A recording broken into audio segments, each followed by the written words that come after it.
Greetings, ISD 728 community member. On behalf of the ISD 728 School Board, 728 Administration, staff, and the ISD 728 Facilities Review and Planning Committee, thank you for your time providing this valuable feedback in our process as we review and plan for the future of our ISD 728 buildings and student learning spaces. In ISD 728, our mission is to educate, inspire, and empower our diverse learners to shape their futures, to accomplish their dreams, and to contribute positively to our local and global communities. Early this school year, our ISD 728 School Board outlined needs to be addressed in our future planning for our district buildings and how they're utilized in our student learning programs. Two of those objectives were: Southern schools in the district continue to grow, while Central and Northern schools remain stagnant or are declining in yearly enrollment. As a result, an updated evaluation and future plan for building utilization and long-term capacity is needed to remain fiscally and educationally responsive. The ISD 728 Board asked our community to bring recommendations to the school board for consideration. The school board then put out a call for members of our community to serve on a committee to review and plan for the future of our ISD 728 buildings and learning spaces. The district has successfully utilized this process in the past. In 2016, a committee was formed to focus on the new Otsego E8 school and the Twin Lakes Elementary School boundaries, and in 2019, our district-wide core facilities. As an example, here are some past recommendations delivered by our community facilities committees in those years. After the Facility Review and Planning Committee application process this fall, the committee was selected and started meeting in January of 2023. Since January, the committee has met 8 times to learn and review the data, district-wide enrollment projections, and building capacity factors. The committee has learned about ISD 728 factors impacting building enrollment, such as enrollment and capacity, instructional programming opportunities, grounds, core facilities and standards, and demographic data including housing data, student characteristics, and special populations. As the committee started to develop their proposals, there were some guiding principles that they and the school board set for the outcomes. Design proposals should not violate laws, policies, or agreements, be financially viable and responsible, delay the need for new buildings to be built, be sustainable, plan for a future enrollment of 15,000 students, efficiently utilize existing space, maintain the existing high school boundary lines and feeder schools, consider the needs of all programs and student services, and create, maintain, and/or make progress toward building equity. After the orientation process was completed, the committee then moved to a question and answer phase as they started to propose and draft outcomes. The committee has come to consensus on their key concepts and is now looking for public feedback to inform their final proposals to the ISD 728 School Board. This will include feedback on 2 specific areas. One is to review the statements of consultation and provide your feedback on the importance of these statements. These statements will be considered for recommendations to the school board as priorities or key concepts that the committee will deem most important to consider as the school board makes decisions around programming spaces and building usage. The second will be feedback on building utilization concepts in specific areas of the district as it relates to the capacity and enrollment of our buildings. We are gathering your feedback on the benefits and questions you have as you reflect on those proposals. These proposals are meant to gather community feedback from our ISD 728 students and families to provide our community member committee with the feedback to help define their proposals to the ISD 728 School Board. The survey will be broken up into the following 5 categories: physical conditions, safety and security, programming and functionality, extracurricular and community, and capacity versus enrollment. We will now review those categories and the proposals for which you will be asked to provide feedback in the survey. Physical conditions. The district should ensure all 728 schools have equitable facilities and appropriate grounds for learners at each building. The district should ensure the facilities and grounds attract and retain families versus other local and regional choices. And the district should plan facilities and grounds for future needs, growth, and programming styles. Safety and security.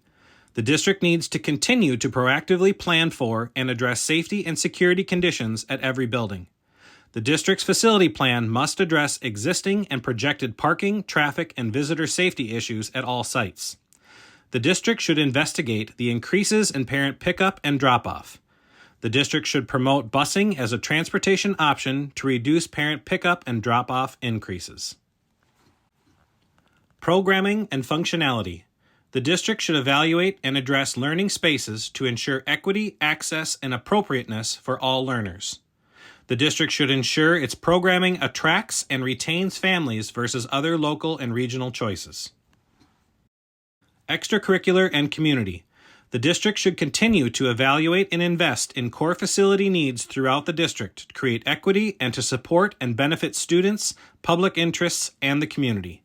Priority should be given to district activities and priorities identified in the community-developed strategic plan. Capacity and enrollment. The district should acquire additional land in the South now to accommodate projected growth. The district should continue to explore creative solutions for building utilization and for access to programming and facilities. In addition to the statements of consultation, we also have some concept proposals specific to the southern and central areas of the district as it relates to school capacity and enrollment.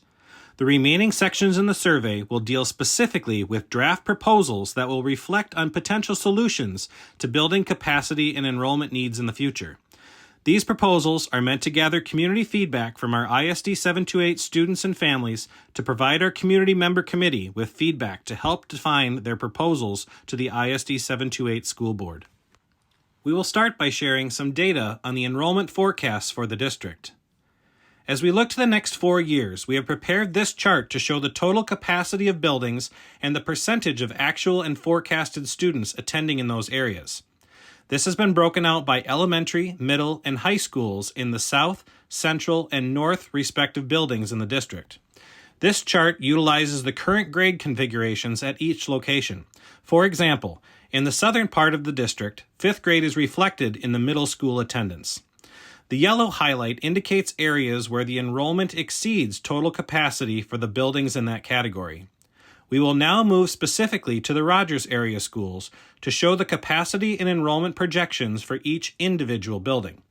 Please note from this side that the South Elementary School percentages include Rogers, Hassan, Otsego, and Prairie View Elementary Schools. On this chart, noting Southern District enrollment, yellow highlights note when capacity has been exceeded but can still be managed at the building. Orange highlights mean that the capacity has been exceeded by 10% or more, to the point that alternative spaces or spaces dedicated to support programming are being impacted. You will note that both Hassan and Rogers Elementary will start to exceed their capacity in the 2024-2025 school year, and Rogers Middle School will exceed in the 2025-2026 school year. In the drafted proposals, you will see that we are proposing options that will address the current capacity growth projections at our Rogers and Hassan Elementary Schools and Rogers Middle School. Based on this data, the committee is asking you to review 2 concepts to accommodate the growing populations, to maximize the utilization of our buildings, and maintaining high-quality learning spaces for our students. As a reminder, the following concepts are proposals developed by the committee to get community feedback on the concepts presented and are not final recommendations. In the survey, you will be asked to review the following proposals to share your feedback in 2 ways. 1, what do you see are the benefits of the proposal? And 2, as you reflect on the proposal, what questions or ponders do you have? Southern Proposal Concepts. Concept: adjust school boundary lines. Maximize our current learning spaces and redistribute enrollment at schools projected to reach or exceed their capacity to other schools. In this concept to adjust boundary lines, we would move approximately 150 to 200 elementary and middle school students in the Rogers area to schools in the Otsego area. This would keep high school pathways the same, and we would continue to evaluate enrollment trends at Rogers High School. This will be the first of 2 draft concepts the committee will ask you to review. The second will be a proposal on building additions. Southern Proposal Concepts, Building Additions.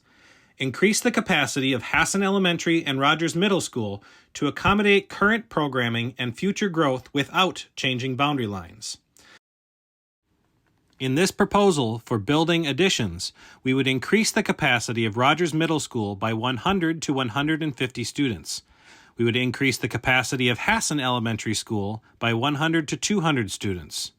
We would be adding early childhood programming at Hassan Elementary to open up classrooms at Rogers Elementary for K-4 student use, and we would continue to evaluate enrollment trends at Rogers High School. We will now shift to look at a proposal for the center of the district, in the schools based in the city of Elk River. As you can see, as we look at our center middle schools, we are between 60 to 65% of building utilization, while our elementaries are at roughly 90%. Our next draft proposal is designed to get your feedback on a concept to utilize more of the middle school buildings while providing high-quality spaces for alternative and support programs serving our ISD 728 learners. Center Proposal Concept, Reconfiguration of Central K-8 Schools, schools in the Elk River area. Increase the utilization of schools by changing to a K-4 elementary and a 5-8 middle school structure in the center of the district to align with the current model in the southern part of the district.